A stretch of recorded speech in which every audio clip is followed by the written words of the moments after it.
साथियों, पिछले वीडियो के क्रम में महिला जागरण की दिशाधारा पुस्तक से लेखिका माता भगवती देवी शर्मा पढ़कर सुना रहे थे। आइए इसी क्रम में पढ़कर सुनाते हैं। तीसरे प्रहर का समय उत्कर्ष प्रयोजनों में लगाएं।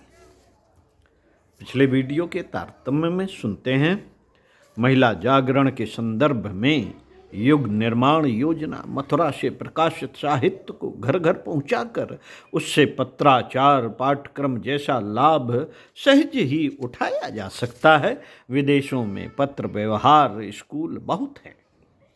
विभिन्न विषयों की घर बैठे शिक्षा देने का यह उपयुक्त मार्ग है। जिन्हें स्कूल में नियत समय पर चलने वाली नियमित कक्षाओं में पहुंचने के लिए अवकाश नहीं है, वे उस पढ़ाई का लाभ उठाने से वंचित रह जाते हैं। इस कठिनाई को हल करने के लिए पत्र व्यवहार विद्यालयों की विधि व्यवस्था बनाई गई है। जो पाठ कक्षाओं में मौखिक रूप से पढ़ाए जाते हैं उन्हें लिखकर छाप दिया जाता है और उन छात्रों के पास भेज दिया जाता है जो घर पर अपनी सुविधा का समय निकाल कर अमुक कक्षा का निर्धारित पाठ्यक्रम पूरा करना चाहते हैं। इस प्रकार पाठ घर बैठे पहुंचते रहते हैं।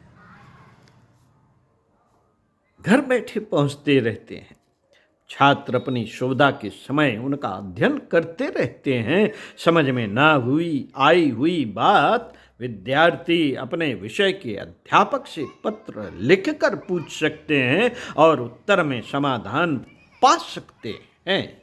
इसी प्रकार अध्यापक लोग भी इन छात्रों से अपने अध्ययन क्रम की पत्र द्वारा ही जांच करते हैं। पूछे गए प्रश्नों का उत्तर छात्रों को देना पड़ता है।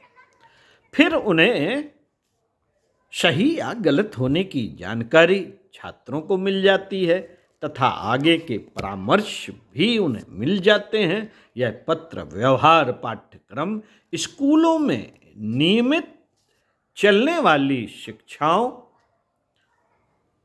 जितने फायदे कारगर तो नहीं है, फिर भी जिन्हें भर्ती होने और विधिवत पढ़ने की सुविधा नहीं है उनके लिए यह पद्धति भी बहुत उपयोगी सिद्ध होती है।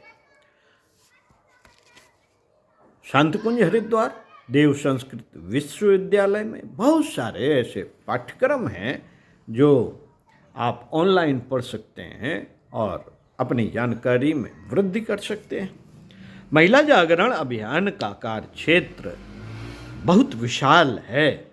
उसके श्री गणेश में शाखा संगठन, साप्ताहिक सत्संग, संस्कारों की परिवार गोष्ठियाँ, सम्मेलन, आयोजन, प्रौढ़ पाठशाला जैसे छोटे कार्यक्रम को हाथ में लिया गया है। यह शुभारंभ है। इन माध्यमों में थोड़ी सी जनशक्ति और साधन शक्ति जुटती है, फिर परिवार संस्था के नवनिर्माण की मुहिम संभाल ली जाएगी। वस्तुतः इस अभियान का प्रधान लक्ष्य परिवार संस्था को इतनी परिष्कृत करना है कि जिससे यह नर रत्न उत्पन्न करने वाली खदान का रूप धारण कर सके।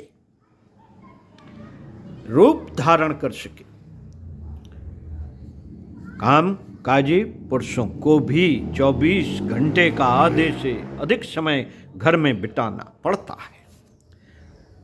काम काजी पुरुषों को भी 20 घंटे का आधे से अधिक समय घर में बिताना पड़ता है।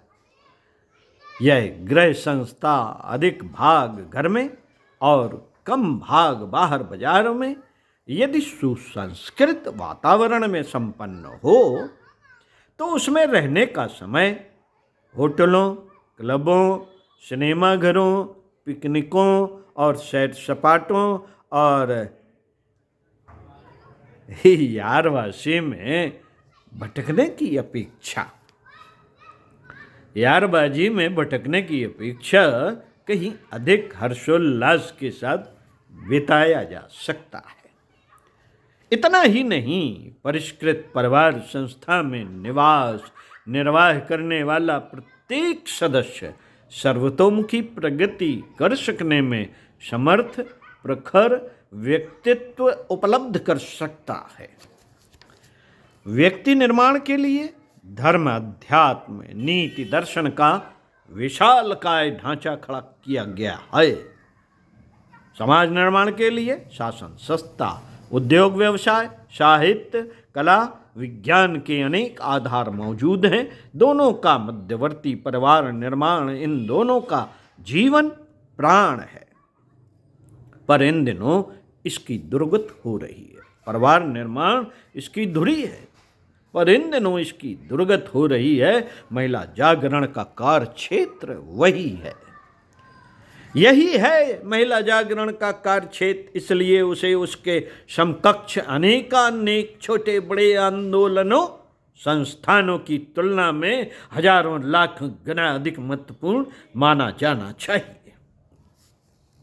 परिवार संस्था के अंतर्गत केवल इतना ही नहीं, जितना तथाकथित होम साइंस के अंतर्गत स्कूल कॉलेजों में पढ़ाया जाता है, वह मात्र घर के स्कूल का व्याकरण है।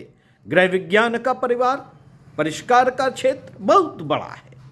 उसमें न केवल उस सहकारी समिति का व्यवहार एवं भावनात्मक सुसंचालन आता है, वरन व्यक्ति और समाज को प्रभावित करने वाली अन्य धाराएं भी सूत्र रूप में जुड़ी हुई हैं। हृदय का स्पंदन मस्तिष्क से लेकर बाहुबल तक के शरीर की असंख्य गतिविधियों को प्रभावित करता है।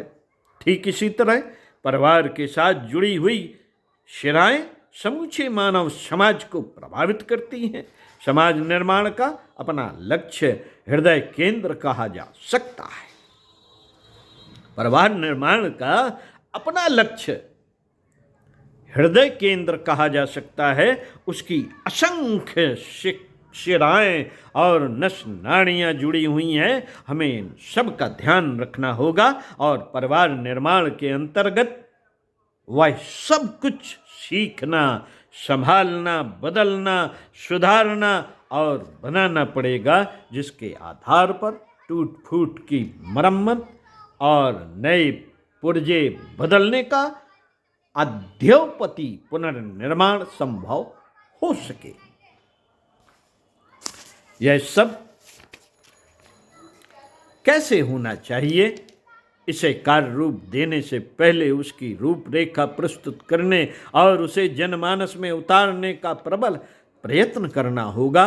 क्रमिक विकास सिद्धांत के अनुसार आरंभ में हम यही कह रहे हैं, यहीं से अपनी यात्रा आरंभ कर रहे हैं। लोक शिक्षण के लिए लेखनी, वाणी और कला के तीनों पक्ष साथ साथ लेकर चला जा रहा है। रचनात्मक और सुधारात्मक कार्य भी धीरे धीरे गति पकड़ते चले जा रहे हैं।